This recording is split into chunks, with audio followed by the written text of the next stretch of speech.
કેન્દ્રની મોદી સરકારે નવા કેન્દ્રીય બજેટમાં ઇન્કમ ટેક્સના માળખામાં કોઈ પણ પ્રકારની છૂટછાટ ન આપીને સામાન્ય અને મધ્યમ વર્ગ અને ખાસ કરીને કર્મચારીઓ પ્રમાણિકપણે ટેક્સ પેયર નાગરિકોને વધુ એક વખત અન્યાય કર્યો છે, તેમની સાથે છેતરપિંડી કરી છે। આજનું કેન્દ્રીય બજેટ દેશની અંદર આર્થિક અસમાનતા વધારનારું, બેરોજગારીને સતત ઉમેરો કરે તે પ્રકારનું અને રૂપિયાનો અને આર્થિક અધોગતિ થાય તે પ્રકારનું આ બજેટ છે। બજેટમાં જાહેરાતો જે મોદી સરકારની ઓળખ બની છે, પણ જાહેર હિતમાં ક્યાંય દેખાતું નથી। નાના અને મધ્યમ કદના ઉદ્યોગો માટેની વાતો બહુ થઈ, પેકેજો બહુ જાહેરાત થયા, પણ હકીકતલક્ષી કોઈ અહેવાલ સંસદના પટલ પર મૂકવામાં આવ્યો નથી। મંદી, મોંઘવારી અને મહામારીમાં પરેશાન દેશના 135 કરોડ નાગરિકોને ગુજરાતના 6.5 કરોડ નાગરિકો મોદી સરકાર આગળ હાથમાં રૂપિયો માગીને પોતાનું જીવન નિર્વાહ આગળ ચલાવવા માંગતા હતા। એમના ખાતામાં નાણાં આવે, કારણ કે વિશ્વની અંદર 45 કરતા વધુ દેશોએ પોતાના નાગરિકોને આ મહામારીના સમયની અંદર હાથમાં નાણાં આપીને તેમનું જીવન નિર્વાહ ચલાવવા માટેની આર્થિક સહાય કરી। પણ મોદી સરકારની નીતિ રહી, કેન્દ્રની ભાજપ સરકારની નીતિ રહી, નાણાં આપવાની વાત આવે, બેંકો આગળથી કરોડો રૂપિયાની લોન માફ કરવાની વાત આવે તો પોતાના મળતિયા ઉદ્યોગપતિઓને અને સામાન્ય નાગરિકોને અંગૂઠો બતાવનારી આ ભાજપા સરકારનું આ બજેટથી દેશમાં મોંઘવારીમાં સતત ઉમેરો થશે। કેન્દ્રની તત્કાલીન યુપીએ સરકાર 2004 થી 14 ડોક્ટર મનમોહનસિંહના નેતૃત્વમાં, યુપીએ ચેરપર્સન શ્રીમતી સોનિયા ગાંધીના નેતૃત્વમાં 14 કરોડ નાગરિકો ગરીબી રેખામાંથી મધ્યમ વર્ગમાં રૂપાંતર થયા, જ્યારે ભાજપાની સરકારમાં 4 કરોડ નાગરિકો ગરીબી રેખામાં ધકેલાઈ ગયા। કેન્દ્રની મોદી સરકારે રેલવે માટે મોટા નાણાંની પ્રથમ વખત મોટી ફાળવણી કરી એવી વાતો કરી, પણ છેલ્લા 6 બજેટની અંદર જાહેર કરેલી વિવિધ યોજનાઓમાંથી 70% યોજનાઓ હજી કાગળ ઉપરથી સામાન્ય રીતે કાર્યરત પણ નથી થઈ, એટલે એની પ્રક્રિયા શરૂ નથી થઈ। 70% યોજનાઓની ખુદ સરકારે કબૂલ કર્યું છે કે પ્રદૂષણ વધી રહ્યું છે, સરકારે સ્વીકાર્યું છે લોકોના જીવન સ્તરમાં બદલાવ લાવવા માટેની એક પણ વસ્તુ નથી। આરોગ્ય માટે મોટી મોટી વાતો કરી છે, પણ આપણે કોરોના કાળની અંદર ગુજરાતના આરોગ્યનું ખોખલું તંત્ર 25 વર્ષથી શાસન કરતી ભાજપાના ભ્રષ્ટ વહીવટના કારણે સામાન્ય માણસને કઈ રીતની સ્થિતિ છે, સામાન્ય સારવાર પણ કેટલી મુશ્કેલ બને છે તે જોયું છે। તેવા સંજોગોમાં સરકારે શિક્ષણ ક્ષેત્રે સદંતર નાણાંમાં ઘટાડો કર્યો છે। સતત 3 બજેટથી ત્યાં શિક્ષણમાં નાણાંમાં ઘટાડો કરી રહ્યા છે।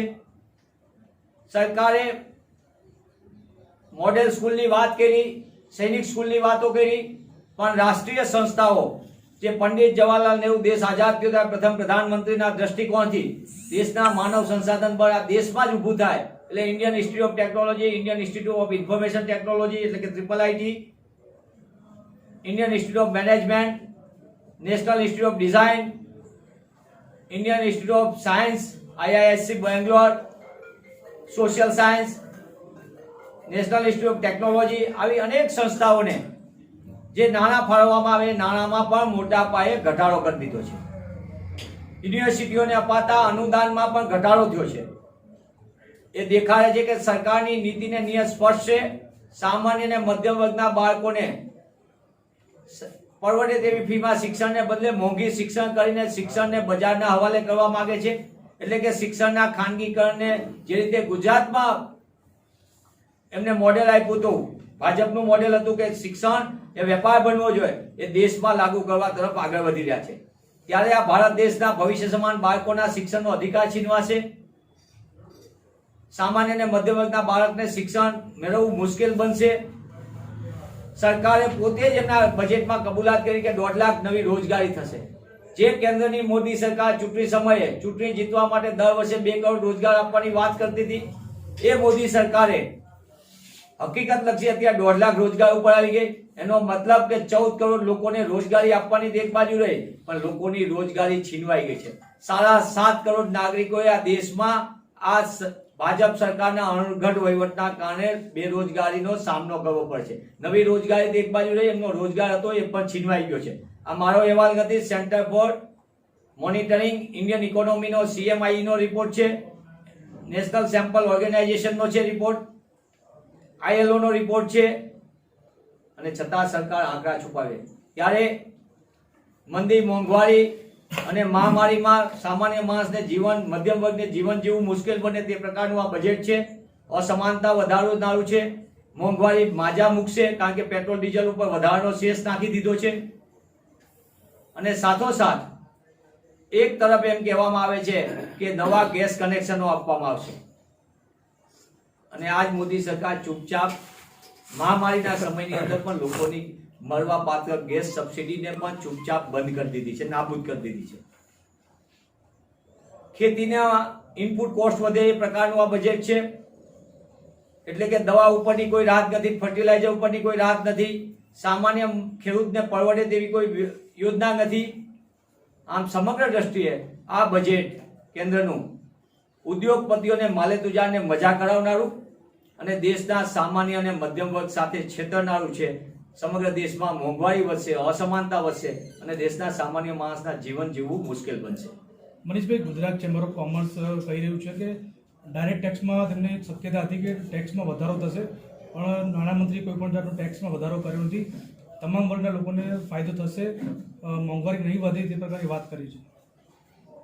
જે એક સમયે ગુજરાતમાં ચેમ્બર ઓફ કોમર્સ મહાજન પ્રવૃત્તિ માટે અને સાચી વાત કહેવા માટે ટેવાયેલ હતું, એ ઘણા સમયથી સરકારના વાજિંત્ર બની ગયું હોય તે રીતે કામ કરી રહ્યા છે. પોતાના વ્યક્તિગત ફાયદા લેવા માટે દેશના કરોડો વેપારી વર્ગને, નાના વેપારીઓને, મધ્યમ કદના ઉદ્યોગોને લાભ મળે કે ન મળે પણ સ્વહિત થાય તે પ્રકારની નીતિ વેપારી મહામંડળ જેવી પ્રતિષ્ઠિત સંસ્થા કરે તે આપણા સૌના માટે દુઃખદ છે. વેપારી આપણા સમાજ માટે સૌથી અગત્યનો એક ભાગ છે. નાના વેપારીઓને રાહત મળવી જોઈએ. આ એ સિદ્ધાંત છે અર્થશાસ્ત્રનો કે નાનો વેપારી પોતાનો ધંધો રોજગાર સ્થાનિક કક્ષાએ કરશે તો આ પરથી ચાલક પર મળશે, અર્થતંત્રને વેગ મળશે. નાનો ઉદ્યોગકાર આવશે તો સ્વરોજગારી વધશે, રોજગાર વધશે. પણ એની વાત ચેમ્બર ઓફ કોમર્સ નથી કરતી. પણ ભૂલથી પણ એવી કોઈ વાત કહેવા માટે એમને બીક લાગે છે કે સાચી વાત કહી દેશું તો સાહેબ એમના ધંધા રોજગાર ઉપર શું કરે કેન્દ્ર સરકાર, રાજ્ય સરકાર. એના કારણે ડર ને ભયના કારણે આ છે. હકીકતમાં રૂપિયાનું સતત વધતું જતું અવમૂલ્યન પ્રધાનમંત્રીશ્રીની ઉંમરને પણ પાર કરી જાય તે હદે ડોલરની સામે આપણો રૂપિયો અવમૂલ્યન થઈ ગયું છે. અડવાણીજીની ઉંમરને પણ સ્પર્ધા કરી રહ્યો હોય. આ પરિસ્થિતિની અંદર હું અપેક્ષા રાખું છું આપના માધ્યમથી પણ આ બજેટ, ફરીથી કહું છું, આર્થિક અસમાનતા વધારનારું, ગરીબ, સામાન્ય અને મધ્યમ વર્ગને મુશ્કેલ રીતે જીવન જીવવું થઈ જશે એ પ્રકારનું મુશ્કેલી વધારનારું અને દેશમાં મોંઘવારી બેકાબુ બનશે તે પ્રકારનું આ બજેટથી સ્પષ્ટપણે દેખાય છે કે સરકાર સરકારી સાહસોને વેચી દેવા માંગે છે અને એના ભોગે LICના ભોગે પ્રાઇવેટ વીમા કંપની, BSNL ભોગે પ્રાઇવેટ મોબાઈલ કંપનીઓને, એરપોર્ટના ભોગે પ્રાઇવેટ પોતાના માલેતુજાર મિત્રોને મદદ કરવાની સરકારની જે નીતિ છે.